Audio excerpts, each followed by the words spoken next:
सपना। हाँ पिताजी। बेटी कल को मेरे साथ बाजार में चलिए, सामान लेकर आना। और सामान तो माँ लेकर आवे पिताजी। हाँ वो तो ले, पर नु बताओ जो हम लेने चले जाएंगे कुछ आफत आ जाएगी क्या? नहीं आफत नहीं आने की। तो फिर कल चलेंगे। ठीक है पिताजी, मैं चलूंगी, लेकिन मेरा जाना जरूरी है। हाँ तेरा जाना बहुत जरूरी है। अच्छा एक बात बताओ, हाँ पिताजी। हमारे घर में 4 आदमी का खाना बने, उसमें भी ज्यादातर तेरी माँ और कभी कभी तू बनावे। अब तेरी शादी के बाद तुझे उस घर में जाके 26 आदमी का खाना बनाना पड़ेगा। 26 आदमी होगा? और वो भी तीनों टाइम बिना किसी छुट्टी के। हाँ और वो भी हर रोज बिना छुट्टी के? क्या करे पिताजी?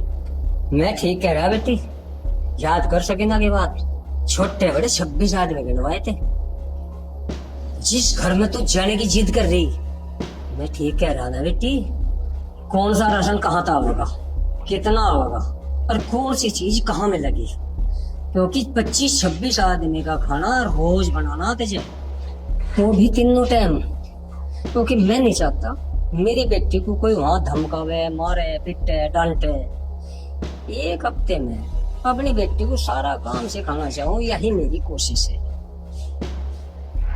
पिताजी आप कितना सोच रहे हैं मेरे बारे में? सोच तो बहुत कुछ रखा बेटी, पर क्या करूं, मजबूर हूँ।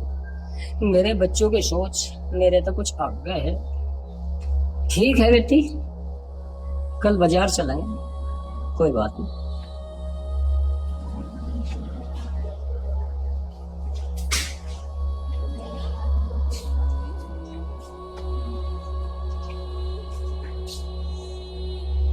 पूरे परिवार के का खाना कैसे बनाऊंगी? हम सोच रहे, देख मेरे पिताजी है, मेरे बारे में इतना सोच रहे, अब भी मेरे भले की सोच रहे। बेटी तेरे हर फैसले में हम तेरे साथ हैं, और तेरी आने वाली जिंदगी में भी कोई फैसला होगा तो उसमें भी हम तेरे साथ हैं, तू चिंता मत कर। हाँ मम्मी, अगर कोई मुझे परेशान करेगा वो ना छोड़ कर दूंगी। ना बेटी, छोड़ के नहीं आए करते, इनमें तो हलाला हुआ है। हलाला?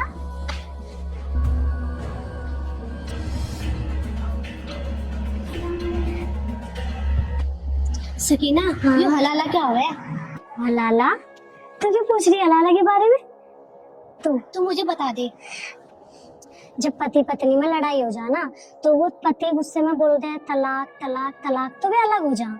और जब अपने ही पति से शादी करनी पड़े तो उसे एक रात के लिए किसी और से निकाह करना पड़े। किसी और से? हाँ, ये हो गया हलाला। ये कैसा रिवाज है कि अपने ही पति से दोबारा शादी करने के लिए किसी और के साथ सोना पड़े? हाँ बहन। तुम्हें गलत नहीं लगता ये अपने मजहब में? बहन है तो गलती, पर बस हमारे धर्म में हो गया ये। अच्छी क्या चीज, जब हमारे धर्म में ऐसा ही हो गया।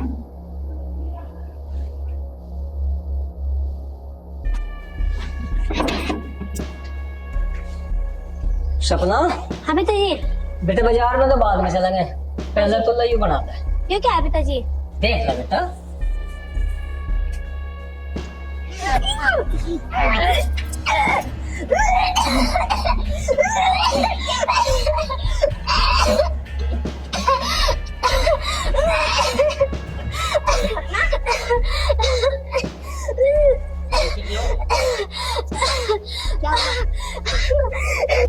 क्या हुआ सपना बेटी, तबीयत तो ठीक है तेरी? माँ पता नहीं पिताजी क्या लिया है। बेटी ये तेरा ही देखने तो ये हाल हो गया।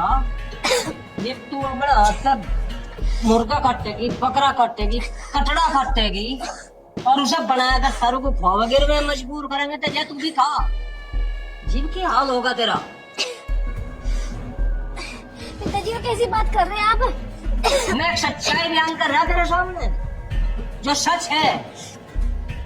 उनके घर में यूं ही बने, जिस दिन मेहमान आवेंगे उस दिन बनेगा, बकरा ईद होगी उस दिन यूं ही बनेगा। कोई आओ मिलने वाला दोस्त इधर, कोई आओ, सबके लिए यूं बनता है, बनाना तुझे ही पड़ेगा। 26 आदमी वे हैं और प्लस में उनके मेहमान, सबके लिए यूं ही काट काट कर तुझे ही बनाना पड़ेगा अपने हाथों से। बस करो बेटा जी, बस करो, मेरे तो सुना नहीं जा रहा। तुझे सुनना भी पड़ेगा, तुझे सहना भी पड़ेगा, तुझे बनाना भी पड़ेगा, तुझे खाना भी पड़ेगा। क्योंकि बेटी उनके समाज की पहली रसोई मांस मीट से ही शुरू हुए है, और तुझे पूरा ज्ञान होते हैं भी तू अनजान बनी बैठी रही।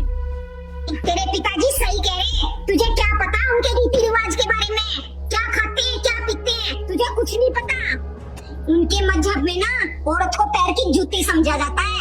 3 बार तलाक तलाक बोला और चल छुट्टी, कल वो किसी और के साथ कर लेंगे, मामा फूफी के साथ, और फिर यो। और हाँ, यहाँ तक कि औरत को ना बच्चा पैदा करने की मशीन समझा जाता है। ये अच्छे अच्छे कपड़े वहाँ नहीं पहन सकती, वहाँ ये बुर्खा, ऐसे चलना पड़ेगा, ऐसे रह सकती है, रह सकती है। अपने हिंदू धर्म में औरत को हर तरह की आजादी है, सूट साड़ी जो मर्जी पहन सकते हैं। वहाँ क्या पहनेगी, ये बुर्खा। नवरात्रों में छोटी छोटी कन्याओं को देवी की तरह पूजा जाता है, नारी शक्ति माना जाता है। बेटी, जितनी नारी की इज्जत ना हिंदू धर्म में ना किसी भी मजहब में नहीं है। और देख लड्डू सपना, माँ ने भी तुझे छूट दे दी और पिताजी ने भी तुझे छूट दे दी, पर इस भाई की एक बात याद रखिए, जिस हिंदू की लड़की ने मुसलमान के लड़के के साथ भाज के विवाह करा, उनकी लाश या तो गंदे नाले में पाई गई या बोरियों में बंद करके सड़क के किनारे फेंक दिया जा। और तो और जो ज्यादा मोहब्बत में यूं कह रहे नहीं, हाँ मुझे इतना प्यार करने वाला मिला, उनकी लाश तो टुकड़े टुकड़े करके फ्रिज में बंद कर दे। अब तेरे जैसी लड़की को है बता क्या करें, तेरे जैसी लड़की को 3 बार तलाक तलाक कह के छोड़ दे, सड़क पर जानवरों की ढाल जिंदगी बिताने के लिए। सही कह रहा है लुंडा।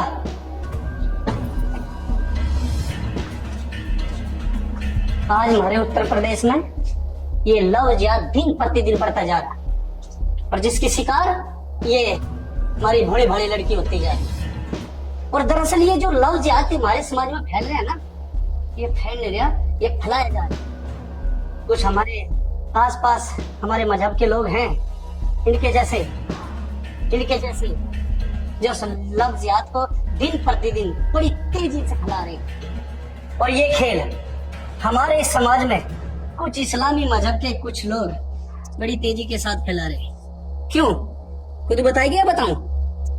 हैं? मुझे ना सपना से मिलवाने के लिए 30,000 रुपए मिले थे। अच्छा, सिर्फ मिलवाने के लिए 30,000 रुपए मिले, अगर शादी हो जाती तो 50,000। हाँ भाई लौंडे, बाकी सच्चाई तो बताओगे या नहीं बता? बता ना। क्या बच्चे, मेरी लोनिया मिली थी तुझे फंसाने के लिए, तेरी साले जान दे लूंगा मैं। अभी ठीक नहीं है, समय रखो, धैर्य रखो। मैं चाहता था उनको पुलिस स्टेशन में भी कर देता, पर मैं जान पूछ कर लेकर आया अपनी जिम्मेवारी पे यहाँ, भाई समझ ना, ताकि इन जैसी लड़कियों की आंखें खुल जाए। और सुन, तेरे अगले पिछले ऊपरले नीचले जितने भी आका पाका हैं, सारों को नाक रगड़वा दूंगा इस जेल के अंदर, समझ आई? एक बात बता, आज तक कितनी लड़कियों के इस लव जिहाद के चक्कर में फंसाया? 3 लड़कियां। सुन लो, क्या नाम है इसका? सपना। सुन ली, ये तो भला प्रधान जी का मुझे बता दिया ना। अरे बेटा, तू पता नहीं कहाँ तुझे मार के काट देते हैं लोग, पता कितनी बड़ी साजिश है। समझो, अपनी आंखें खोलो बेटे। और दरोगा जी से तो यही जान से मार देना चाहिए, न जाने कितनी लड़कियों की जिंदगी बर्बाद करेगा वो। तो जेल में ठोक दूंगा, शांत। सकीना, तू मेरी सहेली होते हुए मेरे साथ ऐसा किया, मेरी पीठ में छुरा घोंपा तूने। तू भी आखिर एक औरत है, तुझे शर्म नहीं आई मेरे साथ ऐसे करते हुए? तू भी ना पूरी मुसलमान ही निकली, और तू कमीने, तेरा खून पी जाऊंगी मैं। ये जैसा कमीना को मेरे आंखों के सामने से। चल सपना बेटी, इनकी औकात यहीं तक है।